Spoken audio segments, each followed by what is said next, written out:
Hi everyone, it's Anna Olson here. I'm so glad you could join me for another bake-along recipe.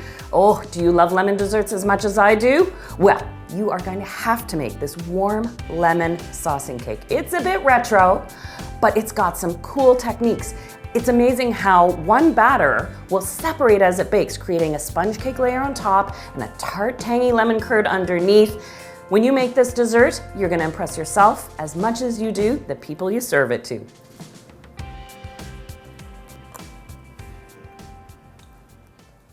The first step of this recipe is actually making a meringue, which is the last thing I fold into this lemon saucing cake. And the reason I do that is simply so I don't have to wash my bowl in between my steps. I've got my 3 egg whites in here. I've set aside a 1/4 cup, 50 grams of sugar. I'm gonna whip these until they're frothy. Add the sugar and then whip that meringue until it holds a medium peak when the beaters are lifted. Of course, you can do this with electric beaters.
Give these a little peek. Still a little soft. The meringue is falling off of the beaters, so I'll let these go another 30, 45 seconds.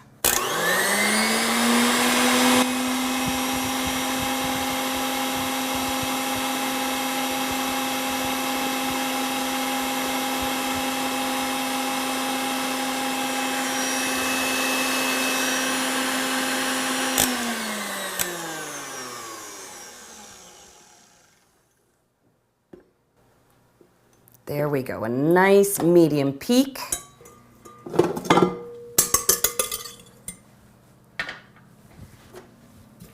If you're using electric beaters, you can just go right from one bowl with your egg whites into the base batter, which is the next step. The reason I always start with the whites is you need a clean bowl and clean beaters, or else your meringue won't whip. And the base, of course, starts with butter. So that's why the egg whites first, and I'll just set those aside. You don't have to bother washing this. And in goes my butter, the remaining sugar.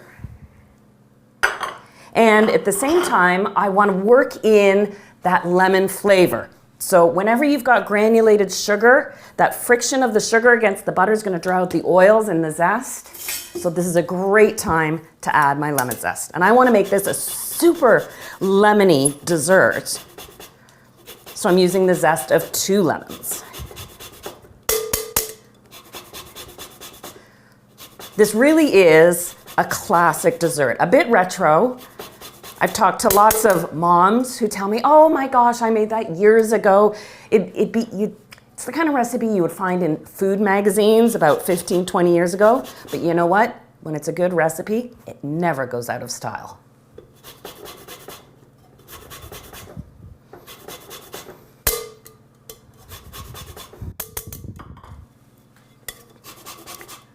Second lemon.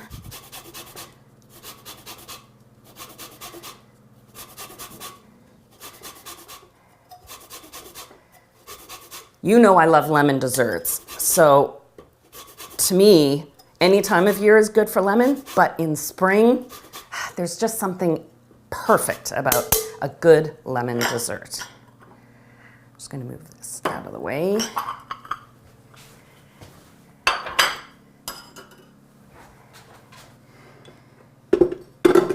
And now I'm switching to the paddle attachment. If you're using the electric beaters, just same beaters, no change. And now I'll mix this until the butter and sugar are well combined, but it won't be fluffy or creamy at this point.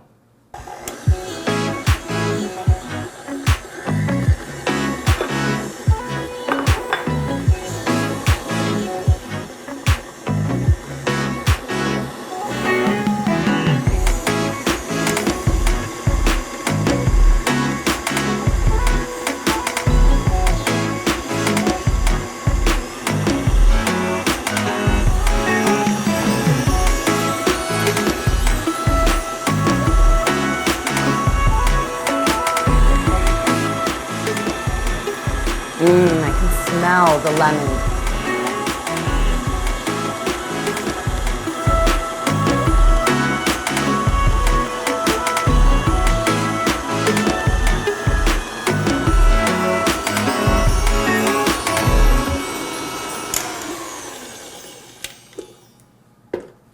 All right, just make sure I get into the bottom of the bowl. Now I'll add the reserved egg yolks from the whites.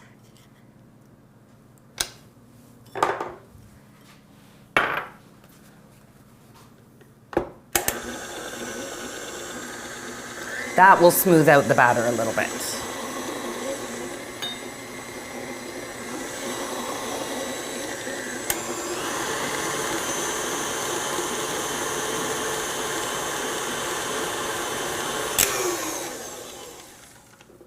Okay, now, next step, to sift in the dry ingredients.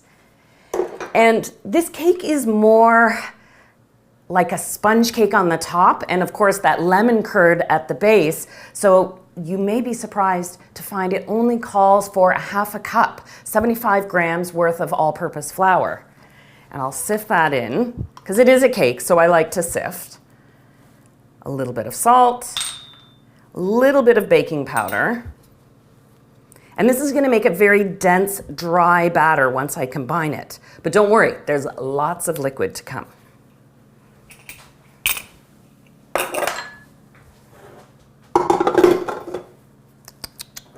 we go.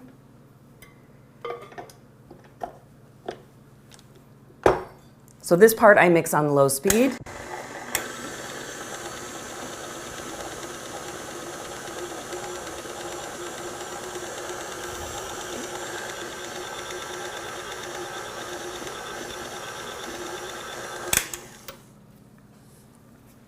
Little scrape of the bowl, and you can see what a dense batter this is at this point. And it's all about to change.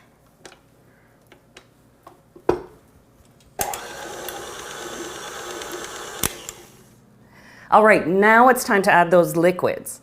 A large volume of milk, a large volume of lemon juice, because to get that tangy tart curd at the bottom of this cake, well, you need liquid and you need it to have that lemon tartness to it. A lot of lemon recipes rely on just the zest to lend lemon flavor. This has that combination, the zest and the juice. Of course, I'm finishing things off with a little bit of vanilla. I'll add the milk first, starting slowly.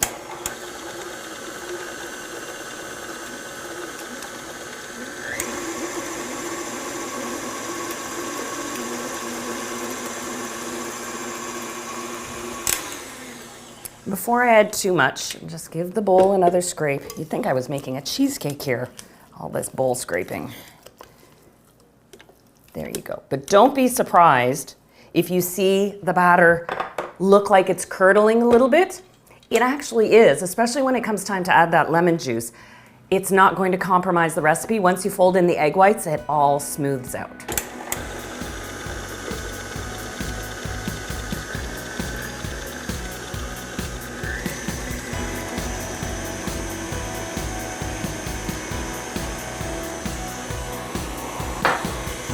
Now the lemon juice.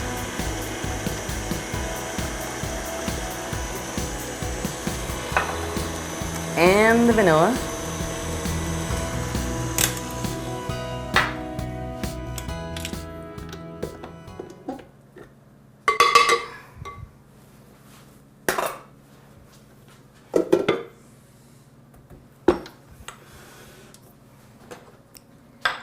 And this looks like you've done something wrong to the recipe. It is a sloppy, wet, liquidy mess, and that is exactly what it's supposed to be like. I've got the reserved egg whites now that are going to get folded in, and you can use a whisk, your beaters, but just by hand or on the very lowest speed. I've got my whip attachment left from when I whipped the egg whites. And so I'm sacrificing that first addition of the egg whites to kind of loosen up through the batter, but also thicken it at the same time.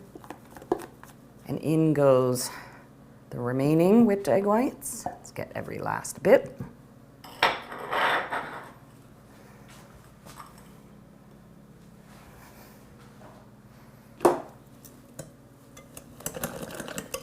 So this isn't like folding egg whites into a mousse. You can be vigorous about it. That batter is so wet. The egg whites are expected to deflate, but they're going to remember what they're supposed to do and lift and pull that cake batter to the top.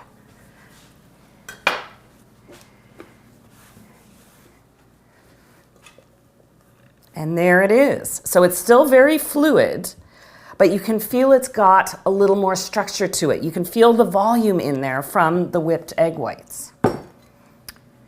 Now, you can use just about any size baking dish so long as it's 1.5 liters in volume, leaving yourself a little room for this cake to lift up a bit. I've lightly buttered it. The bake time could vary a little bit depending on the size of a dish. This will take 40 minutes in the oven, but you can give yourself up to 45, even 50 minutes should you need it. And I'll give you those signs, what to look for when you know it's done. So this simply gets poured into the pan.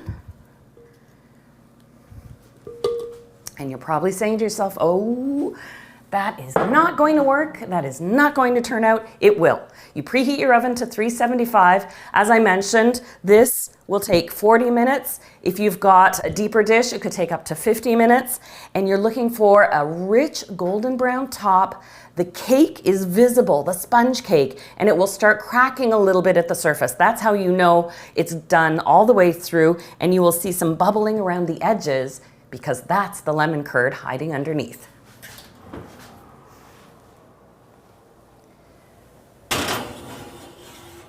There we go. And I have one already out of the oven. It is still warm.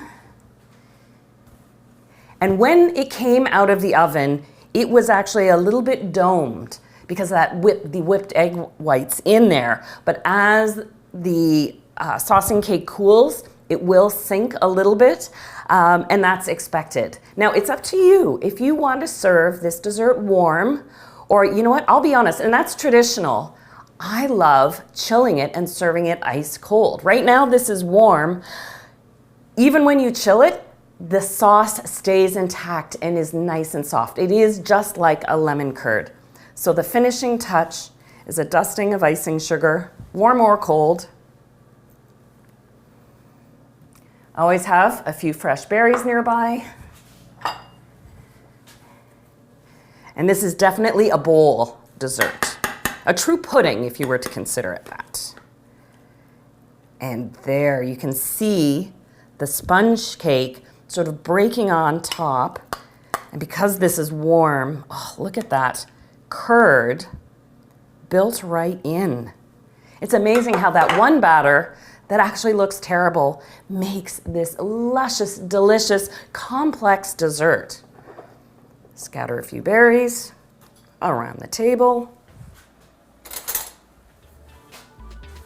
And there it is, your lemon saucing cake. You've got all the steps and tips to make this successful. I know you're gonna love this recipe. You know I love lemon recipes, and I'll see you again soon for another delicious bake-along.